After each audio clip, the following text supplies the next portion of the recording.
Bienvenue chers auditeurs dans un nouvel épisode de Le Mystère Miaou. Aujourd'hui, nous allons nourrir notre curiosité avec un sujet essentiel, l'alimentation de nos amis félins. Alors préparez-vous à démêler les mythes des réalités sur la nutrition féline. Je suis Cyril Bauchet, comportementaliste félin et cat-sitter dans la vallée sud des Hauts-de-Seine. Ce podcast a pour objectif de vous donner quelques clés de compréhension concernant vos petits compagnons à quatre pattes. N'hésitez pas à visiter mon site internet www.petsitter-92.fr. Bonne écoute. Commençons par un mythe courant, les chats doivent boire du lait. Eh bien en réalité, beaucoup de chats sont intolérants au lactose.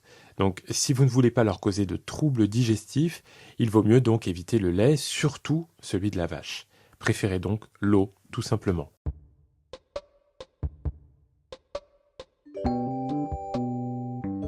Un autre mythe, les chats peuvent manger comme nous les humains. Attention là, certains aliments humains sont justement toxiques pour les chats. L'oignon, l'ail, le chocolat et les raisins, par exemple, sont complètement à bannir.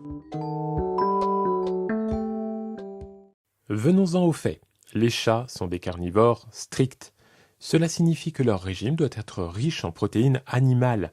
Les aliments pour chats de bonne qualité ont donc cette composition. Alors lisez bien les étiquettes.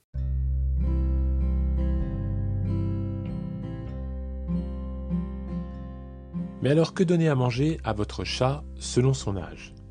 Commençons par les chatons. Eh bien ils ont besoin d'une nourriture riche en énergie et en nutriments pour leur croissance. Donc pensez à des aliments spécifiques pour chatons. Pour les chats adultes, l'objectif est de maintenir un poids santé. Une combinaison d'aliments secs et humides peut être bénéfique. Les aliments secs sont bons pour leurs dents, tandis que les aliments humides aident à l'hydratation. Et pour les chats seniors, ils peuvent avoir besoin d'une nourriture plus facile à digérer, avec des suppléments pour les articulations ou pour soutenir la fonction rénale. Parlez-en à votre vétérinaire pour des conseils personnalisés. Un dernier conseil concernant les portions. Je fais partie de ces professionnels qui vont privilégier les croquettes à volonté, mises à disposition pour le chat toute la journée. Donc sans aucune restriction de grammage. N'oubliez pas que nos amis félins grignotent jusqu'à 15 ou 20 fois par jour. Donc si vous leur donnez à manger uniquement le matin ou uniquement le soir, et que vous êtes au travail toute la journée, je pense que vous allez vite comprendre sa frustration.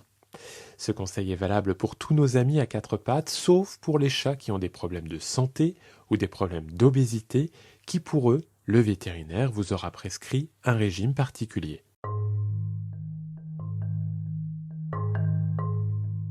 Voilà pour les bases de la nutrition féline. Rappelez-vous, chaque chat est unique. Si vous avez des doutes ou des questions, le meilleur conseil vient toujours de votre vétérinaire. J'espère que cet épisode, le Mystère Miaou, vous a aidé à mieux comprendre comment bien nourrir votre ami à quatre pattes. Partagez vos astuces et vos expériences et revenez bien évidemment pour plus de conseils et d'histoires. Prenez soin de vous et de vos compagnons félins. À bientôt.